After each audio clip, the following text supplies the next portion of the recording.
Olá, crianças! Tudo bom? Eu sou a professora Gabi e estou aqui juntamente com a intérprete Jaqueline Goulart para a nossa aula de língua portuguesa. O tema de hoje será Tirinhas, histórias que divertem. Sejam todos bem-vindos e vamos à aula. Iniciaremos mais uma sequência didática que tem como objetivo o estudo de tirinhas. Textos concisos, mas cheios de significados e recursos visuais. Vamos agora ler essa tirinha da Turma do Cabeça Oca, do autor Christian Queiroz.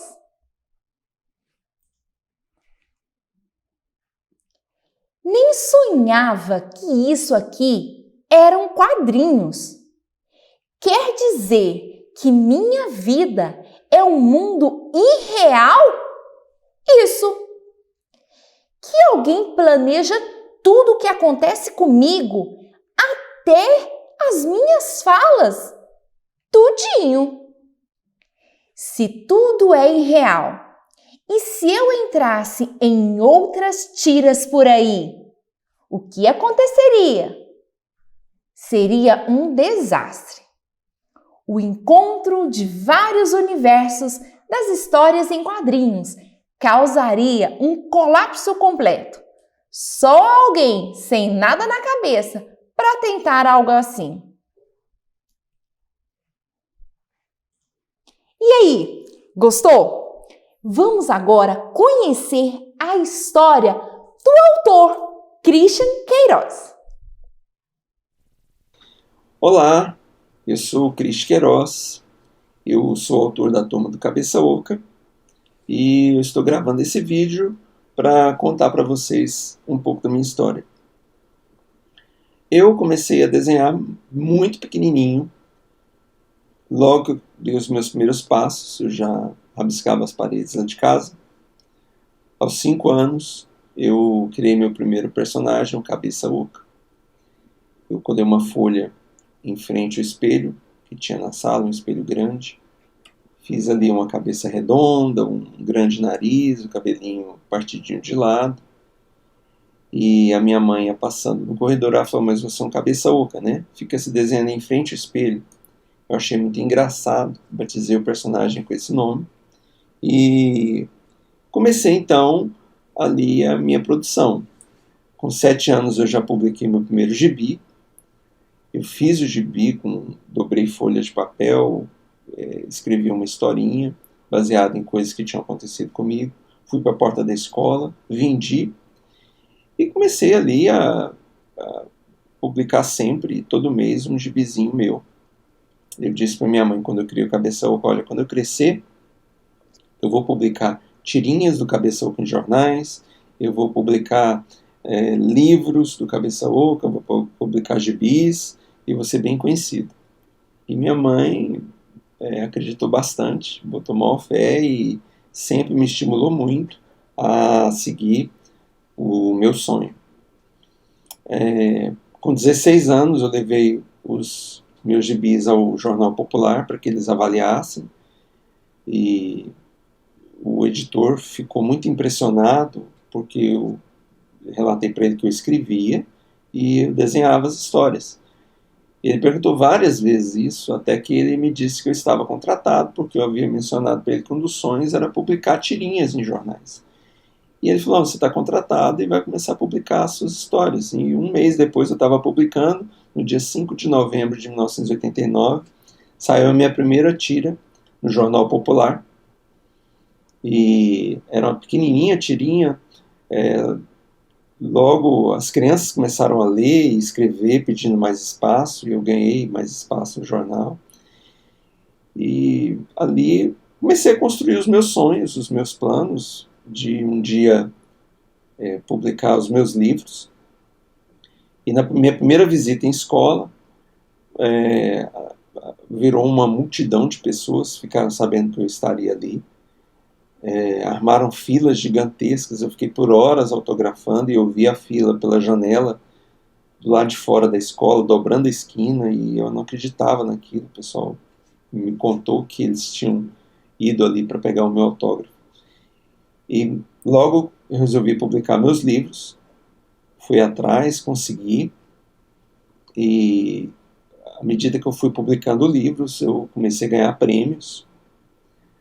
Mais um prêmio em São Paulo, uma das pessoas da comissão organizadora me contou que eu quase ganhei. Eu não ganhei porque eu sou de Goiás, porque se eu fosse do eixo Rio-São Paulo eu tinha ganho. Aquilo foi um divisor de águas para mim. Eu fiquei muito chateado, mas ao mesmo tempo eu senti um impulso muito forte para fazer algo que já estava ali no meu coração sendo construído, que era publicar livros contando a história de Goiás. E eu comecei publicando esse livro aqui, contando a história do Cabeça Oca no mundo de Cora Coralina. No ano seguinte, eu ganhei prêmio com esse livro, de melhor livro infantil, e uns anos depois ele foi o meu primeiro espetáculo teatral que a gente produziu. Então, foi realmente um divisor de águas. Depois desse livro, eu contei a história do Cabeça Oca em Goiás, do Cabeça Oca em Goiânia, do Cabeça Oca Mourinho das Cavalhadas, Cabeça Oca em Terra Ronca. Então, foram vários livros, e com a publicação desses livros, eu recebi vários convites para visitar escolas, para falar sobre a minha história, sobre o meu trabalho, sobre o que eu estava fazendo pela nossa cultura. E em todas as visitas, eu sempre falei muito sobre literatura, sobre desenho, estimulando os alunos, as crianças, a se tornarem escritores, a se tornarem desenhistas, a publicarem aquilo que eles fazem e mostrar que é possível, que alguém da cidade deles tinha publicado já dezenas de livros e que as pessoas gostavam do meu trabalho, mesmo tendo infância muito pobre, que numa casa que minha mãe construiu não tinha nem energia elétrica na casa, não tinha reboco, não tinha piso na casa, não tinha vidro na janela, mas tinha papel, tinha caneta, tinha canetinha, tinha esperança, tinha sonhos. Então, isso foi o meu estímulo, foi o meu combustível para crescer, para chegar onde eu cheguei, para ganhar os prêmios que eu ganhei, né? E foram vários prêmios, mas teve um deles que para mim é muito especial, que foi o prêmio de Mestre do Quadrinho Nacional, que eu recebi no Memorial da América Latina em São Paulo, o prêmio Ângelo Agostini. E no dia que eu recebi, eu fiz um discurso muito emocionado, onde eu contei a história do meu trabalho, falei da história do nosso estado, e o quanto eu tinha orgulho de ser de Goiânia, de ser de Goiás, e que esse prêmio era uma resposta que eu não esperava, um prêmio dessa altura, mas foi uma resposta para as decisões que eu havia tomado, para os caminhos que eu tinha escolhido, e por ter abraçado a cultura goiana. Então a gente começou a fazer espetáculos teatrais, agendas escolares. A primeira agenda que eu lancei o Cabeça Oca fazendo um passeio pelo nosso estado, mostrando os pontos turísticos do estado. Então é um trabalho sempre pautado na história goiana, na cultura goiana, e ela que eu levo para o Brasil inteiro. A nossa página no Instagram, nós já publicamos em 4 línguas: português, inglês, espanhol e italiano. Então, todos os dias ali as tirinhas estão disponíveis em 4 línguas, para quem tiver curiosidade, para quem quiser ter acesso e aprender a falar em outras línguas através da Turma do Cabeça Oca. É um outro trabalho que a gente faz também. E essas tirinhas têm sido publicadas nos jornais. No Popular, por exemplo, de Goiânia, de Goiás, ela é publicada já há mais de 30 anos. Há 5 anos, diariamente, estamos lá. Faça chuva, faça sol. Esse é um pouquinho da minha história. Eu espero que vocês tenham gostado. E eu espero também ter muita coisa ainda para acontecer pela frente, para quem sabe um dia que contar novamente para vocês. Obrigado, um abraço, até a próxima. Interessante, não é? Você gosta de desenhar? Gosta de escrever? Que tal se tornar um escritor? Vamos agora falar sobre tirinhas. O que você sabe sobre tirinhas? O termo tirinhas vem do conceito de tiras de papel. Esse gênero textual surgiu nos Estados Unidos devido à falta de espaço nos jornais para a publicação desses textos. O nome tirinha remete ao formato do texto, que parece um recorte de jornal. A tirinha é um gênero derivado das histórias em quadrinhos. Normalmente, as tirinhas têm de 3 a 6 quadrinhos e apenas 1 ou 2 personagens. Esse gênero textual apresenta geralmente uma temática humorística. Contudo, podemos encontrar tirinhas críticas de cunho social ou político e outras possibilidades.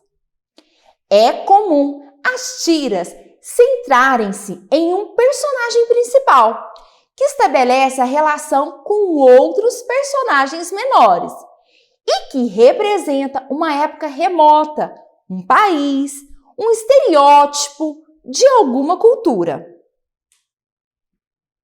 O uso dessas tirinhas é comum nas salas de aula, em diferentes áreas do conhecimento.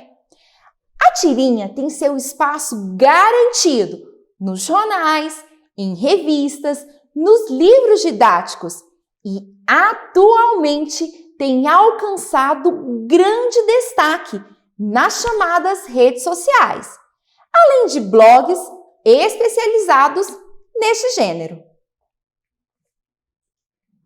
Conheça agora algumas características das tirinhas. Olha só, nas tiras, as histórias são narrativas breves, que combinam texto e imagem. Envolvem fatos, personagens principais e secundários, tempos e espaços. Este gênero utiliza-se de quadros para narrar um fato, geralmente com 3 ou até 6 quadrinhos no máximo. Importante saber, as tirinhas apresentam balões de variados tipos e formas que mostram os diálogos dos personagens ou suas ideias. Os balões eles vão auxiliar na construção de sentido das falas dos personagens. Olha só, balões com linhas contínuas representam uma fala comum. Balões com linhas curvas expressam pensamentos ou sonhos. Balões com bordas pontiagudas expressam gritos. Entre outras possibilidades também, temos outros formatos de balões. Chegou agora o momento da nossa ação reflexiva. É a hora de pensar e responder. Qual é a importância das imagens, cores, símbolos e expressões dos personagens para a tirinha? Acesse agora o portal Conexão Escola e lá você vai encontrar a atividade proposta para essa aula. Atividade 3. Tirinhas. Histórias que divertem. É isso aí. Eu vou ficando por aqui. Até a próxima. Tchau, tchau!